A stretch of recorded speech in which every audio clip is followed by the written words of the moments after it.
مند ہے. میرے آقا علیہ الصلوۃ والسلام کے چہرے انور پر ہر وقت مسکراہٹ رہتی ہے, تبسم رہتا ہے. تو ہم جب کسی سے ملتے ہیں یا کسی کو دیکھتے ہیں تو جب اسے مسکرا کر دیکھتے ہیں تو اس کو عزت دے رہے ہیں, اس کو اعتماد دے رہے ہیں, خود اعتمادی اس کی بڑھ جاتی ہے. ہم نے ایک بغیر کچھ خرچہ کیے اسے ایک تحفہ دے دیا. تو آپ یہ تحفہ میں آپ سب سے لینا چاہوں گی, آپ سب کو دینا چاہوں گی. تو آپ مسکراتے رہیے گا اور ایک دوسرے سے بھی ملتے ہوئے ضرور مسکراہٹ رکھیے گا. یہ میری پہلی نصیحت ہے. آپ کی پریشانیاں بھی چھٹ جائیں گی اور دوسرے کی پریشانیاں بھی.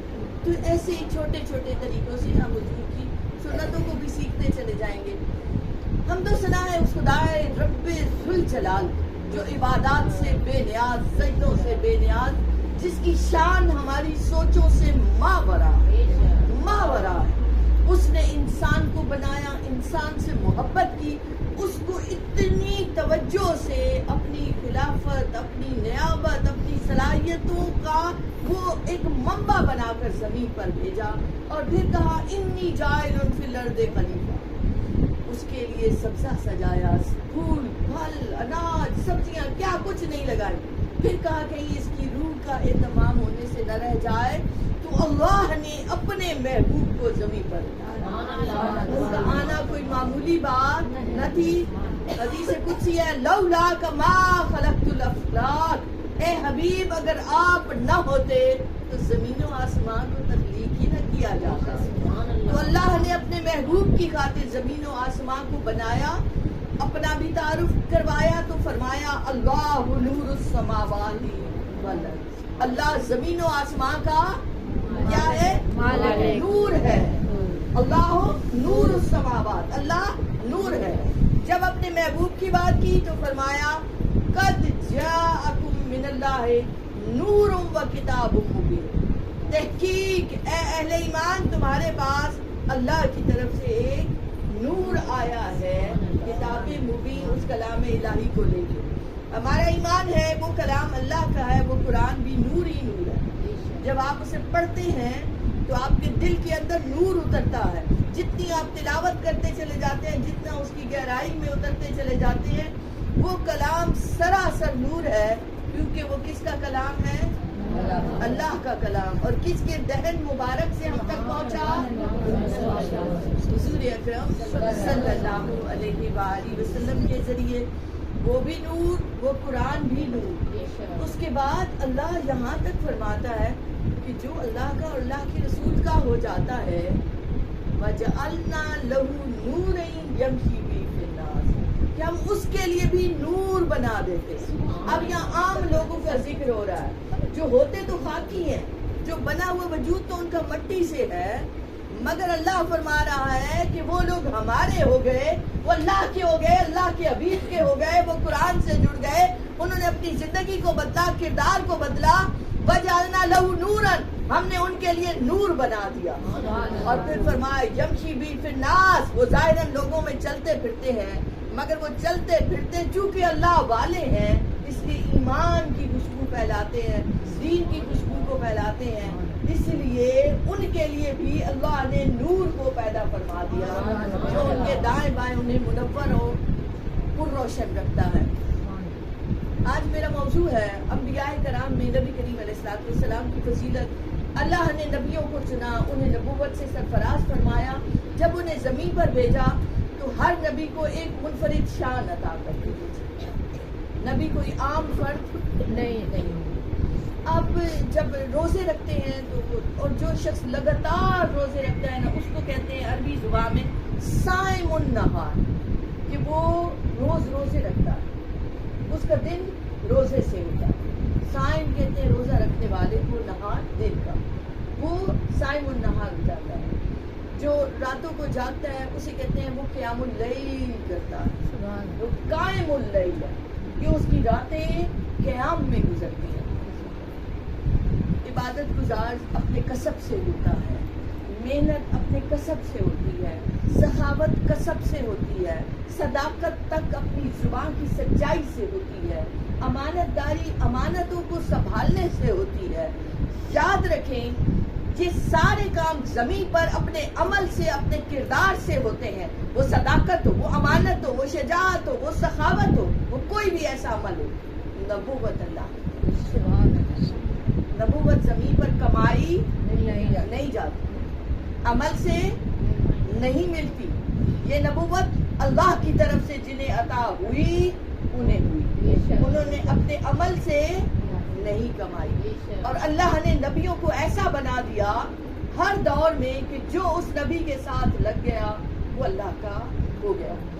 اللہ نے نبیوں کو معجزات عطا کیے، انہیں شانیں عطا کی، ہر ایک نبی کو بیان کی قوت عطا کی، ہر ایک نبی کو معجزات عطا کیے جو اس کے اس دور کے لیے تھے. حضرت ابراہیم علیہ السلام کا واقعہ بڑا مشہور ہے. انہیں نار نمرود میں انہیں جھونکا گیا، جس کے لیے اللہ نے فرمایا یا نارو کونی بردم و سلاما علی ابراہیم. وہ آگ اس کی فطرت ہے جلا دے. آپ آگ کے قریب ہاتھ کریں گے، ہاتھ جلے گا، جلے گا نا. کیوں؟ کیونکہ آگ جلانے کے لیے اس کی فطرت میں جلانا ہے، شعلہ ہے اس کا.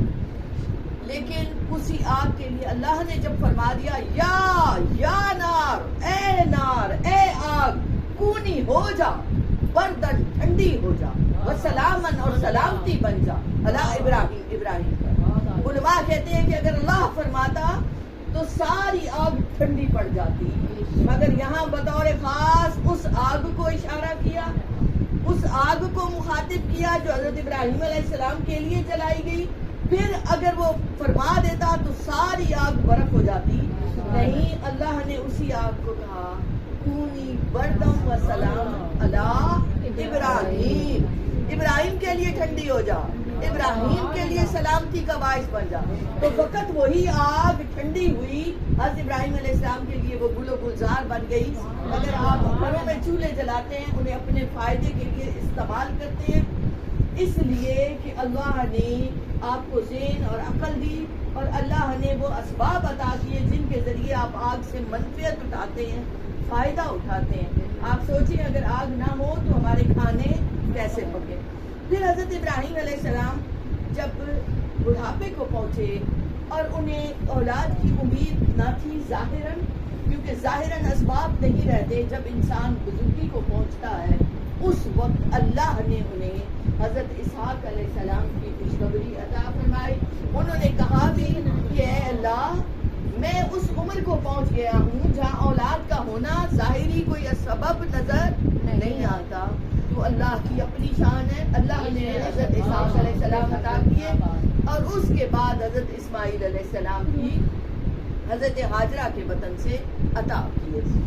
تو یہ اللہ رب العزت نے حضرت ابراہیم علیہ السلام کو عطا کیے. ہم دیکھیں حضرت موسیٰ علیہ السلام کلیم اللہ. حضرت موسیٰ علیہ السلام کلیم اللہ کسے کہتے ہیں؟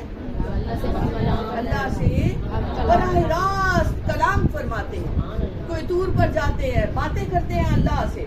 ان کی زندگی میں بے شمار معجزات نظر آتے ہیں. فرعون کو پہلے سے بتایا گیا کہ ایک بیٹا ایسا پیدا ہوگا بنی اسرائیل کے گھر میں جو تیرے تخت کو الٹ دے گا. اس نے سارے بیٹوں کو قتل کرانا شروع کر دیا. اللہ نے انتظام کیا کہ موسیٰ علیہ السلام کی پرورش کی فرعون کے محل میں. یہ ایک تاریخ کا ایک واقعہ ہے کہ حضرت موسیٰ علیہ السلام کے لیے اللہ نے یہ انتظام کیا کہ حضرت آسیہ سلام اللہ علیہ نے انہیں پالا جو فرعون کی زوجیت میں تھی، اور محل میں پرورش ہوئی آپ کی. یہ بھی ایک معجزہ تھا. اس کے بعد جب آپ کو نبوت سے سرفراز کیا گیا، آپ کو ایک عصا عطا کیا گیا. عصا کہتے ہیں لاٹھی کو. اس لاٹھی سے آپ بہت سے کام لیا کرتے تھے. اور جب فرعون کے ساتھ جادوگروں کا مقابلہ ہوتا ہے، اس میں بھی ایک بڑا خوبصورت نقطہ ہے کہ آپ جب عبادت کرتے ہیں تو ہم جب اپنی عبادت کے بعد فوراً اللہ کی حضور خواہشوں کے انبار رکھ دیتے ہیں. میری یہ خواہش پوری ہو جائے. اللہ نے سلیقہ عطا کیا کہ سب سے قیمتی چیز اللہ کا قرب ہوتا ہے، اللہ کے قریب ہونا. باقی سب چیزیں پیچھے رہ جاتی ہیں. جنہیں قرب عطا ہو جائے، قربت عطا ہو جائے، بڑی دولت انہیں عطا ہو گئی. تو جب جادوگروں نے کو فرعون نے مقرر کیا کہ وہ اہل ایمان نہیں ہے، انہوں نے فرعون سے پوچھا کہ تم ہمیں کیا دو گے جب ہم موسیٰ علیہ السلام کا مقابلہ کریں گے؟ تو فرعون نے کہا کہ تم بڑا کام کرنے جا رہے ہو تو بڑے کام کا معاوضہ بڑا ہوتا ہے، میں تمہیں اپنی قربت دوں گا۔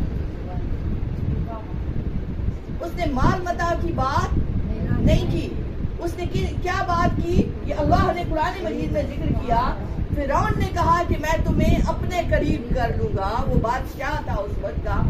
حضرت موسیٰ علیہ السلام کو حکم ہوا، جادوگروں سے مقابلہ ہوا، وہ جادو بن گیا، وہ سانپ بن گیا، بڑا سانپ، اور اس نے ان کے سارے سانپوں کو نگل لیا۔ وہ جادوگر سارے کے سارے مسلمان ہیں، حضرت موسیٰ علیہ السلام پر ایمان لیا۔ حضرت موسیٰ علیہ السلام کو ید بیضا کا معجزہ عطا ہوا۔ آپ ہاتھ بغل میں ڈالتے تھے، باہر نکالتے تھے تو وہ ہاتھ چمک رہا ہوتا تھا، اسے ید بیضا کہتے ہیں۔ سفید رنگ کا ایسا ہاتھ چمکتا ہوا کہ جیسے چاند اور سورج چمکتے ہیں، ایسے ان کا ہاتھ چمکتا تھا۔ یہ انہیں معجزہ عطا کیا گیا۔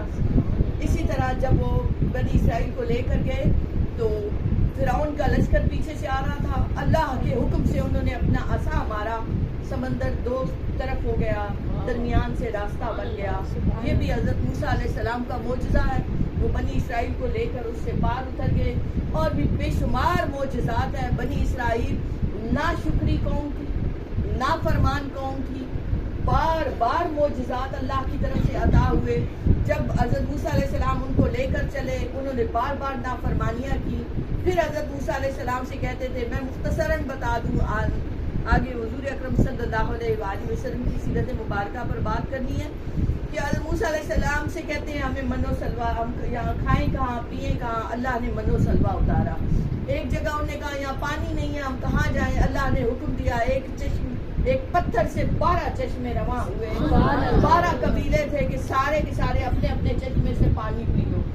تو بہت انہیں اللہ نے عطا کیا، مگر 2 خرابیاں اللہ نے بار بار قرآن مجید میں ذکر کی، اور وہ 2 خرابیاں کیا تھیں؟ ناشکری اور نافرمانی۔ وہ اللہ کا حکم مانتے نہیں تھے اور ناشکر تھے، شکر گزاری نہیں کرتے تھے۔ اور آج آپ دیکھیں تو ہم میں یہی دونوں باتیں پائی جا رہی ہیں۔ ہم نافرمانیاں کرتے ہیں اور سر اٹھا کے چلتے ہیں کہ ہم بڑے کارنامے کر رہے ہیں۔ تو اللہ بچائے ہمیں، یہ تو حضور کی رحمت نے ڈھانپا ہوا ہے، ورنہ ہمارے اعمال اس قابل نہیں رہ گئے۔ اس کے بعد حضرت عیسیٰ علیہ السلام کی زندگی پر نگاہ ڈالی جائے، مردوں کو زندہ کر دیتے تھے۔ آپ فرماتے تھے کم بیچ دینا تو مردے اٹھ کر کھڑے ہو جاتے تھے۔ اسی طرح حضرت عیسیٰ علیہ السلام کو طب کا معجزہ عطا ہوا کہ مادر ذات جو نابینا ہوتے تھے وہ آپ کی اس دعا سے، دم سے ان کی بینائی آ جاتی تھی۔ اسی طرح جو کوڑی ہوتے تھے، مریض ہوتے تھے، حضرت عیسیٰ علیہ السلام کی دعا سے، دم سے انہیں شفا ملتی چلی جاتی تھی۔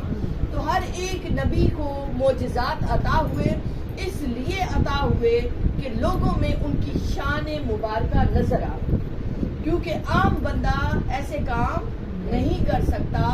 تو نبیوں کو اس لیے عطا کیے گئے کہ وہ نبوت کی دلیل بن کر ان کے معجزات سامنے آئیں اور لوگ ان پر ایمان لے کر آئیں اور اپنی فوز و فلاح کا بندوبست کریں۔ اللہ کو کوئی فرق نہیں پڑتا، کوئی کفر کرتا ہے، کوئی ایمان پر رہتا ہے، اس کی شان میں کوئی فرق نہیں پڑتا، مگر جو ایمان لاتا ہے، فرما برداری کرتا ہے، وہ اپنے لیے فوز و فلاح کے سامان تیار کرتا ہے۔ دنیا میں بھی کامیابیاں اس کی ہمرکاب ہوتی ہیں اور آخرت میں بھی وہ کامیاب و کامران ہوگا۔ تو اس لیے اللہ رب العزت نے انبیاء کے ساتھ لگنے کے لیے ان کو معجزات عطا کیے تاکہ لوگ آئیں اور اس نبوت کو مانیں اور اللہ کی طرف سے انعامات کو پائیں۔ اب حضرت عیسیٰ علیہ السلام کے بعد نبی کریم علیہ السلام کے دور مبارکہ تک اور کوئی نبی نہیں آیا۔ لاسٹ جو انبیاء کی تھی، وہ جو سلسلہ چلا آ رہا تھا، جس کا اختتام نبی کریم علیہ السلام پر ہونا تھا، آپ سے پہلے حضرت عیسیٰ علیہ السلام آئے ہیں اور حضرت عیسیٰ علیہ السلام کے معجزات میں نے آپ کو بتا دیے۔ اب حضور اکرم صلی اللہ علیہ وآلہ وسلم کی آمد کا وقت قریب آتا چلا جا رہا ہے۔ یہودی کہاں حضرت موسیٰ علیہ، یہودی ہم کہتے ہیں بنی اسرائیل کو، جو حضرت موسیٰ علیہ السلام کی قوم تھی، ان کی کتابوں میں ذکر تھا، صحیفوں میں ذکر تھا، حضور کی آمد کی باتیں تھیں، جگہوں کی باتیں تھیں، اس سرزمین کی باتیں تھیں. ہم دیکھتے ہیں کہ مدینہ پاک میں کھجوروں کی سرزمین یہ مشہور تھی کہ نبی کریم علیہ السلام ہجرت کر کے آئیں گے تو یہودی دنیا بھر سے آ کر وہاں جمع ہو گئے. یہ ان کی آبائی زمین نہ تھی. آبائی زمین اوس و خزرج وہاں کے لوکل لوگ تھے، مگر یہودی دور دراز سے آ کر وہاں آ گئے تھے کہ یہاں اللہ کے آخری نبی کا ظہور ہونا ہے. اسی طرح انہیں معلوم تھا ایک خاص ستارے نے ان کی کتب میں یہ ذکر تھا وہ طلوع ہوگا اور اس رات اللہ کے نبی آئیں گے. جو پرانے علماء تھے، علماء ربانی جن کے پاس کتابوں کا علم تھا، توریت، زبور اور انجیل کے جو عالم تھے، انہیں معلوم تھا کہ وہ وقت قریب آ چکا ہے، وہ رات قریب آ رہی ہے. وہ جگہ انہیں اس کی نشاندہی تھی کہ وہ مکہ پاک کی سرزمین ہے. تو یہ ساری علامتیں بتاتی تھی کہ اللہ کے آخری نبی کے ظہور کا وقت قریب آ گیا، جن کی وہ خوشخبریاں سناتے آئے تھے. جس رات حضور اکرم صلی اللہ علیہ وآلہ وسلم کی ولادت مبارکہ ہوئی، آپ صلی اللہ علیہ وآلہ وسلم کا ظہور پر نور ہوا، اللہ نے جشن منایا. اور اللہ کے جشن منانے کا انداز کیا ہے؟ ستاروں کو حکم ہوا کہ نیچے چلے جاؤ، زمین کے قریب تر ہو جاؤ. نوران بہشتی کو حکم ہوا بہشت کو چھوڑو، جنت کو چھوڑو، حضرت آمنہ کے گھر پہ جاؤ. حضرت آسیہ، حضرت مریم سلام اللہ علیہا نوران بہشت کو لے کر ان کے جھرمٹ میں آتی ہیں. سیدہ حضرت آمنہ رضی اللہ تعالیٰ عنہ فرماتی ہیں کہ میں نے جھنڈوں کو دیکھا، خانہ کعبہ کی چھت پر لگا ہوا، شام کے محلات تک روشن ہو گئے، شیاطین کے گھروں میں سفید ماتم بچھی ہوئی، وہ واویلا مچا رہا ہے. کسرا جو ایران کی بڑی سلطنت تھی، ان کا جو محل تھا اتنا مشہور تھا، اس کی 14 کنگریں اس رات زمین بوس ہو گئی. یہ اعلان تھا کہ 14 بادشاہتیں رہ گئی، اس کے بعد وہ آنے والا آ گیا ہے، اس کی بادشاہت قائم ہو گئی. اور تاریخ میں یہ ثابت ہوا کہ اس وقت جو بادشاہ تھا اس کے بعد 14 بادشاہ آئے اور پھر ایران فتح ہو گیا، مسلمانوں نے فتح کیا. آتش کدا ایک ایسا آتش کدا تھا آتش پرستوں کا، کیا ہزاروں سال سے آگ جل رہی تھی اور وہ آگ کبھی بجھی نہ تھی. بجھی تھی اس لیے بھی نہ تھی کہ اس کو جلانے کا وہ اتنا اہتمام کرتے تھے. وہ آتش پرست تھے، آگ کی پوجا کرتے تھے. اس رات وہ آگ کے دہکاؤ جو انہوں نے جلائے ہوئے آتش کدا ہے وہ آگ کی پوجا کرتے ہیں. اس کے لیے ایندھن کا اہتمام اپنی غذا سے زیادہ کرتے ہیں. جو اللہ کے نبی کا ضرور وہ آتش کدا بجھ گیا، اس کی آگ بجھ گئی کہ وہ آ گیا ہے. اللہ کی توحید کا اعلان کرنے والا، اس کا ظہور ہو چکا ہے. آتش پرستو آگاہ رہو، اب آگ نہ جلے گی، اب توحید کا پرچم بلند ہوگا. اس طرح نورانی فضا بن گئی کہ اللہ نے ہر طرف سبزے کا جال بچھا. وہ زمین جو قحط کا شکار رہتی تھی، جہاں صحرا تھا، مٹی تھی، وہ ہر طرف ہریالی ہو گئی، سبزہ ہو گیا. یہ اللہ رب العزت کا انداز ہے اپنے محبوب کی آمد کا جشن منانے کا. وہاں عربوں میں بیٹیاں پیدا ہوتی تو چہرے سیاہ ہو جاتے، بیٹیوں کو زندہ دفن کیا جاتا، غم کی کیفیت ہوتی، عورتوں کے دلوں پر چڑیاں چلتی جو مائیں ہوتی تھی. اللہ نے سب کے گھروں میں بیٹے غموں کی فضائیں چھٹ جائیں، ہر چہرے پر مسکراہٹ ہو، ہر چہرے پر خوشی ہو، ہر چہرے پر چمک دمک نظر آئے. اللہ نے وہ پورا سال ہر گھر میں بیٹے عطا فرمائے اپنے محبوب کے صدقے سے. تو یہ اللہ کے جشن منانے کا انداز ہے.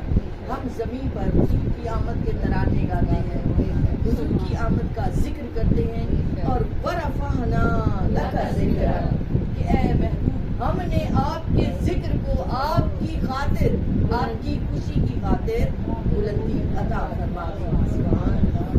اللہ نے اپنے محبوب کو بے شمار معجزات عطا فرمائے. وہ معجزات آپ کی ایام طفلی، آپ کی آمد سے شروع ہو گئے ہیں. ابھی جن کا میں نے ذکر کیا، بت اوندے منہ گر جاتے ہیں، آوازیں آتی ہیں, بتوں کے اندر سے آوازیں آتی ہیں, جانور بول پڑتے ہیں کہ وہ اللہ کے محبوب سبحان اللہ. اور پھر آپ صلی اللہ علیہ وآلہ وسلم, آپ نے وہ اتنے مشہور واقعات سنے ہوں گے ایام طفلی کے. حضرت حلیمہ سعدیہ اٹھاتی ہیں اور وہ جو اونٹنی سب سے لاغر تھی, سب سے کمزور تھی, حضور تشریف فرما ہو جاتے ہیں, پرگوشت ہو جاتی ہے, پرگوشت ہو جاتی ہے, بدن اس کا بدل جاتا ہے, کان اس کے دودھ سے بھر جاتے ہیں. حضرت حلیمہ سعدیہ اس کو لے کے گھر پہنچتی ہیں تو گھر میں وہ بکری جو سوکھی تھی اس پر بھی گوشت آ جاتا ہے, اس کا وہ بھی دودھ دینے لگ جاتی ہے, یہاں تک کہ دودھ سے برتن بھر جاتے ہیں اور برتن نہیں رہتے, دودھ اتنا ہوتا ہے. وہ حلیمہ سعدیہ نے کیا پالنا تھا, حضور جہاں تشریف لے جاتے ہیں سارے کنبے کو, سارے قبیلے کو خود پالتے ہیں. آپ پاؤں پاؤں چلنا شروع ہوتے ہیں, اللہ کا کلام آپ کی زبان مبارک پر ہے. اور حضرت حلیمہ سعدیہ اور آپ کا جو خانوادہ ہے, حارث جو آپ کے بھائی ہیں, شیما جو آپ کی بہن ہے, ہر ایک کو یہ خبر ہے کہ وہ پرسعید روح ہے ہمارے گھر, کہ ہم بیمار ہوتے ہیں تو ان کا دست اقدس لگ جائے تو شفا مل جائے. جو ارد گرد بنو سعد قبیلے کے لوگ ہیں, کوئی بیمار ہوتا ہے تو وہ حلیمہ کی جھونپڑی میں آتے ہیں کہ ان کے دست اقدس ہمیں لگا دیجئے تاکہ بیماریوں سے شفا مل جائے. حضور اکرم صلی اللہ علیہ وسلم جب لیٹتے ہیں تو چاند آپ کے اشاروں پر چلتا ہے. شروع سے پاکیزگی کا, نظافت کا, ایک ایسا وجود سعود ہے آپ کا کہ جو ملتا ہے وہ آپ سے محبت کرنے لگ جاتا ہے. آپ جب چلنا شروع ہوتے ہیں آپ کی گروتھ عام بچوں سے مختلف ہوتی ہے. آپ جہاں جاتے ہیں وہاں سبزہ ہو جاتا ہے, بکریاں لے کر جاتے ہیں تو وادیاں سرسبز ہو جاتی ہیں, کنویں پر لے کر جاتے ہیں تو پانی امڈ کر باہر آ جاتا ہے. تو ایام طفلی سے لے کر آپ صلی اللہ علیہ وآلہ وسلم کی پوری حیات مبارکہ معجزات سے بھری ہوئی ہے, کیونکہ آپ انبیاء کے سردار ہیں. حضرت موسیٰ علیہ السلام کے بھی سردار, حضرت عیسیٰ علیہ السلام کے بھی سردار, حضرت نوح, حضرت ابراہیم, جن کو اللہ نے معجزات ہر ایک کو عطا فرمائے تھے, مگر معجزات کے کمالات حضور کو عطا فرمائے. اور یہ یاد رکھیں, حضور کی شان مبارکہ اس لیے بیان کی جاتی ہے کہ ہمارا دل اور زیادہ حضور کی محبت کے نور سے بھر جائے. آپ کی شان مبارکہ اس لیے بیان کی جاتی ہے کہ ہمارا تعلق اور اسٹرانگ ہو جائے, اور جتنا تعلق آپ کا حضور اکرم صلی اللہ علیہ وسلم کی ذات سے مضبوط ہوتا ہے اتنا ایمان مضبوط ہوتا ہے, اور ایمان کا مضبوط ہونا ہمارے اعمال کے بدلنے کا سبب بن جاتا ہے. شخصیت آپ کی سوچوں سے, آپ کی فکر سے بنتی ہے, اور اس شخصیت کو بنانے کے لیے یہ ضروری ہے کہ اپنی فکر, اپنی سوچ, اپنا تصور مدینے والے کی طرف لگائے رکھیں. میں چاہ رہی تھی, معجزات تو بے شمار ہے, نباتات کے, جمادات کے, فلکیات کے, لیکن میں وہ جو انہوں نے نعت پڑھی تھی اس کی بھی تھوڑی سی وضاحت دینا چاہ رہی تھی. اس کے فوراً بعد رسانہ نے شعر پڑھے تو میرا ذہن اس طرف چلا گیا کہ میں ضرور آپ کو بتاؤں.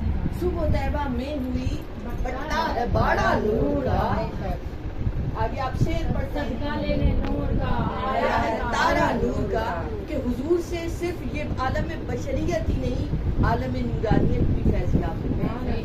ہر روز 70,000 فرشتے صبح و شام آج بھی حاضری دے رہے ہیں, درود و سلام بھیج رہے ہیں حضور کی بارگاہ میں, اور کسی فرشتے کی دوبارہ باری نہیں آتی. پھر آپ دیکھیں, میں گدا تو بادشاہ بھر دے پیالہ نور کا. ہم سب کے پاس وہ کون سے پیالے ہیں؟ یہ دل کے پیالے. وہ دل جو کثافتوں سے, کچرے سے ہم نے بھرے ہوئے ہیں, عداوتوں سے, نفرتوں سے, حرص سے, ہوس سے, لالچ سے, کیا کیا گندگیاں ہیں جو ہم نے اس دل کے پیالے میں نہیں ڈالی. تو اس دل کے حرم کو خالی کر کے, اس کو خالی کر کے پھر کہیں سرکار کی بارگاہ سے, میں گدا تو بادشاہ بھر دے پیالہ نور کا, کہ اب تو اس پیالے میں اپنی محبت کا نور عطا کر دیجئے میرے آقا. بہت ہو گئی, بہت ہو گئی. کب تک ان دنیا کے جمیلوں میں, ان کثافتوں سے ہم آلودہ رہیں گے, گندے رہیں گے. حضور آپ کے امتی ہیں, حضور آپ کے